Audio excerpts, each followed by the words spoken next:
السلام علیکم کلاس. ہمارا آج کا جو ٹاپک آف ڈسکشن ہے وہ ہے اعتباری زر کی تحقیق. اس سے پہلے ہم نے اعتباری زر پڑھا. اعتباری زر ہوتا کیا ہے، کون کون سی چیزیں اعتباری زر میں شمار ہوتی ہیں، اور پھر ہم نے تجارتی بینک کے بارے میں، مرکزی بینک کے بارے میں بلکہ پہلے پڑھا، پھر تجارتی بینک کے بارے میں، پھر تجارتی بینک کے فرائض پڑھے. اب جو ہے نا ہم پڑھیں گے اعتباری زر کی تحقیق بینکوں کے ذریعے کس طرح سے ہوتی ہے. تجارتی بینک کے مختلف فرائض میں جو ہے وہ ہم نے یہ پڑھا تھا کہ دو فرض اس کے زیادہ اہم ہیں. کون کون سے؟ ایک تو جو ہے نا وہ لوگوں کی امانتیں اپنے پاس جمع کرتے ہیں. دوسرا وہ انہی امانتوں میں سے جو ہے نا وہ ضرورت مندوں کو قرضہ دیتے ہیں. بینک جو ہے نا ان دو صورتوں میں، چاہے وہ ضرورت مندوں کو قرضہ دیں یا جو ہے نا وہ تجارت پیشہ لوگوں کو جو ہے وہ قرضہ دیتے ہیں تو ان کی کوئی چیز بطور ضمانت رکھ لیتے ہیں، یا پھر جو ہے نا وہ ہنڈیوں کو بٹا لگاتے ہیں. بینک جب کوئی چیز بطور ضمانت اپنے پاس رکھتے ہیں یا ہنڈیوں کو بٹا لگاتے ہیں، ایکچولی وہ زر کی تخلیق کر رہے ہوتے ہیں. کیونکہ جس شخص نے بھی بینک میں روپیہ رکھا ہوتا ہے نا، اسے پتا ہے کہ روپے کی ضرورت پڑے گی تو جو ہے نا وہ بینک سے جا کر واپس لے لے گا. ٹھیک ہے. اور بینک جو ہے نا وہ یہی ذمہ داری اپنے سر پر لیتا ہے اور لوگوں کو جو ہے وہ بطور قرض جو ہے وہ رقم دے دیتا ہے، اور یہ رقم دوبارہ گردش میں ڈال دیتا ہے. اس لیے بینک کے پاس بھی جو ہے نا ایک خاص تناسب سے رقم ہونی چاہیے کہ اگر ان میں سے کوئی بھی کسٹمر اپنی رقم واپس مانگنے آ جاتا ہے یا اسے ضرورت ہوتی ہے تو وہ وہاں سے جو ہے نا وہ اسے رقم ٹرانسفر کر سکتے ہیں. ایک خاص تناسب سے وہ زر رقم اپنے پاس رکھ کے باقی رقم جو ہے اسے دوبارہ لوگوں کو قرضہ دے دیتے ہیں، یعنی کہ گردش میں ڈال دیتے ہیں. اس کے جو ہے نا وہ ہمارے پاس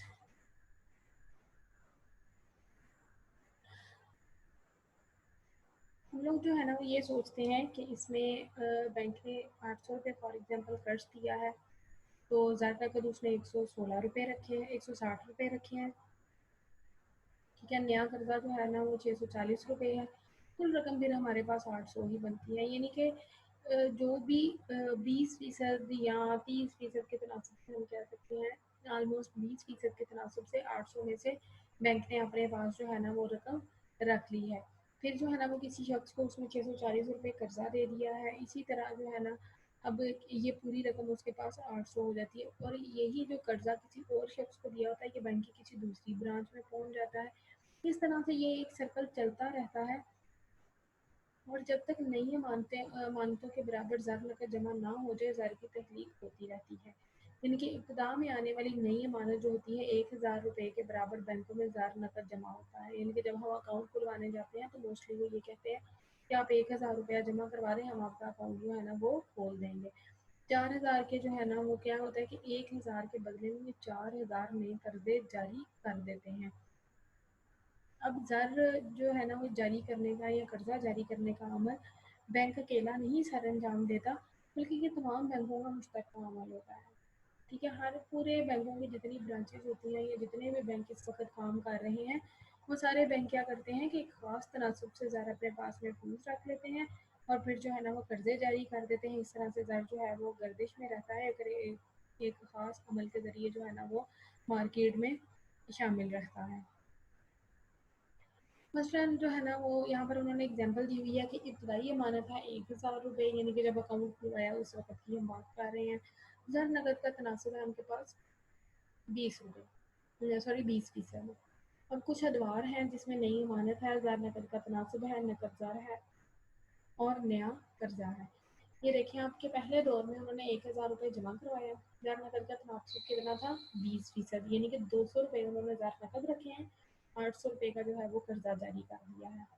دوسرا اس میں دور کیا آتا ہے، اب ان کے پاس کتنا بچا 800 روپے. ٹھیک ہے. 800 میں سے 200 کا 160 روپے جو ہے نا وہ 20% اس کا تناسب نکلتا ہے، 640 روپے قرضہ جاری کر دیا.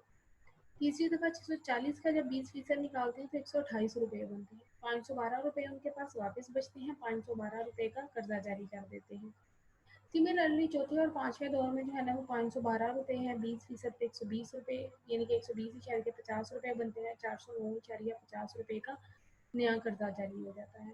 409.50 روپے پہ 20% 81.90 روپے بنتے ہیں، جس پہ 327.60 روپے کا قرضہ جاری ہو جاتا ہے. اس میں پلس جو ہے نا باقی ماندہ ادوار ہے. اب دونوں صورتوں میں جو ہے جب اس کو پلس کرتے ہیں तो आपके पास 4,000 रुपये का जो है ना वो नया कर्जा इशू हो जाता है। अब नई अमानत के बदले में जो है ना वो सारा कर्जा किस तरह से जो है ना वो इशू होता है। एक्चुअली क्या होता है कि ज़र नकद के तनासुब पे डिपेंड कर रहा होता है कि बैंक कितना कर्जा जारी करेगा। ठीक है, बैंकों के ज़र नकद का तनासुब क्या है, यानी कि ज़र नकद का तनासुब जितना ज़्यादा होगा इसी कदर ज़र की तकलीफ कम होगी। ज़र नकद का तनासुब जितना कम होगा इसी कदर ज़्यादा कर्जा जारी हो सकेगा।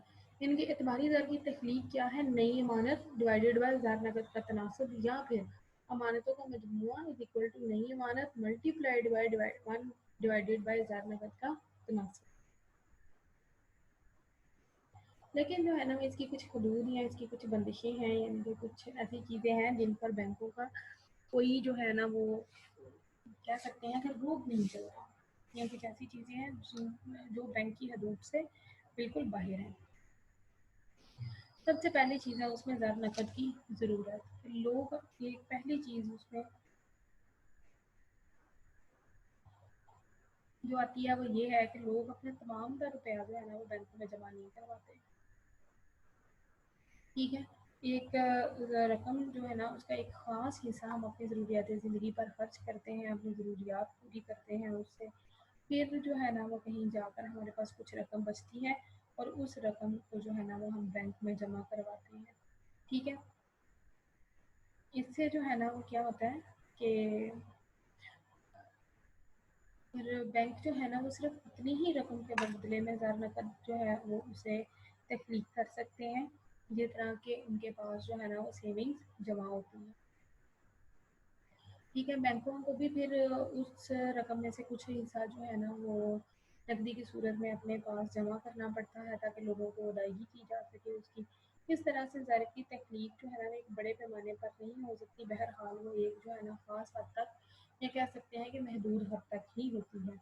फिर ज़मानतों की किल्लत है कि बैंक कर्जा जारी करते वक्त किसी न किसी चीज़ को बतौर ज़मानत रखना चाहता है ताकि अगर वो बंदा डिफ़ॉल्टर हो जाता है, खुदा न खास्ता उसकी कोई डेथ हो जाती है या उसके पीछे कोई कर्जा वापस करने वाला नहीं बचता, तो कम अज़ कम बैंक को जो है ना वो लॉस बर्दाश्त ना करना पड़े।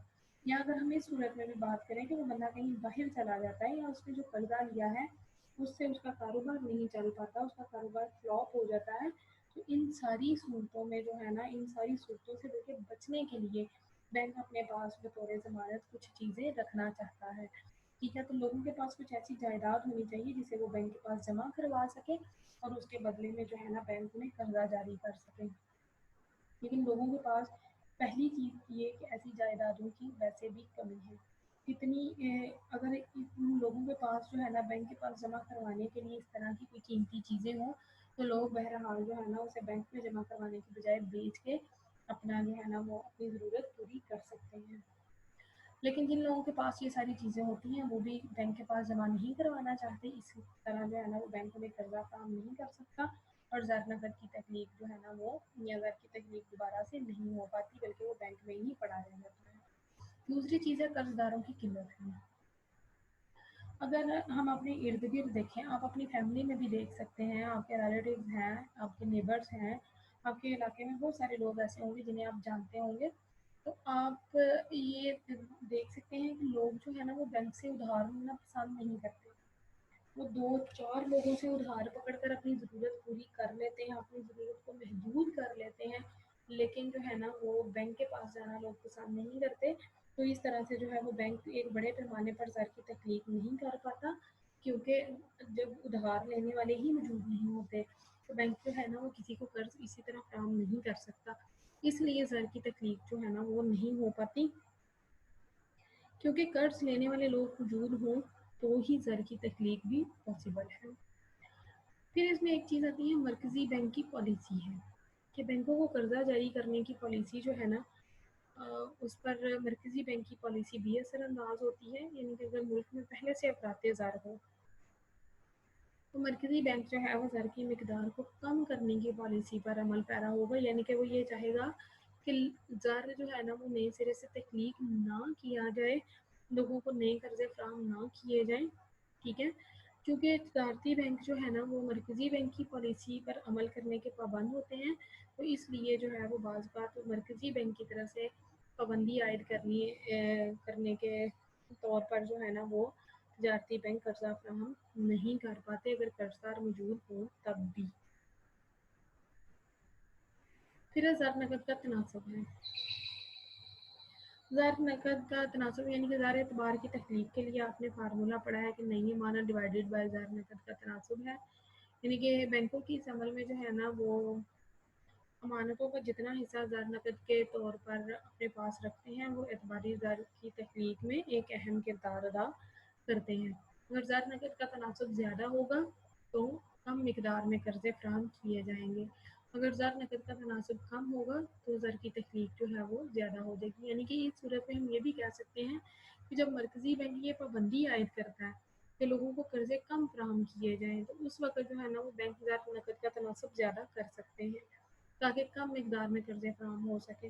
लेकिन जब तफरीते ज़र की सूरत हाल हो या मरकज़ी बैंक की तरफ से जो है ना वो इजाज़त मिल जाए कर्जे फराहम करने की, तो उस वक़्त जो है ना ये कहा जा सकता है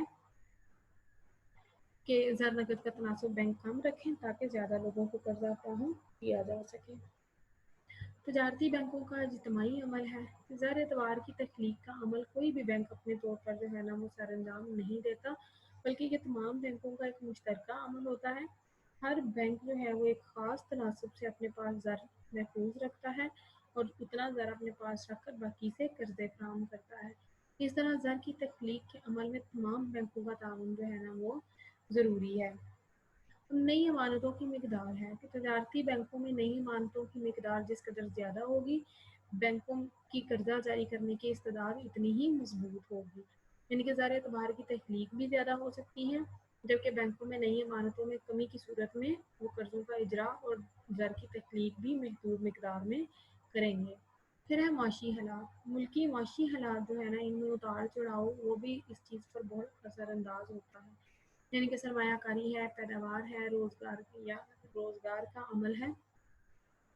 ये सारी चीज़ें जो है ना जैसे हमने पहले पढ़ा है कि जब अफराती ज़र होता है तो उस वक़्त जो है ना वो बैंक ज़र नकद की तख्लीक नहीं कर पाते या जो है ना वो लोगों को कर्जा फराहम नहीं कर पाते।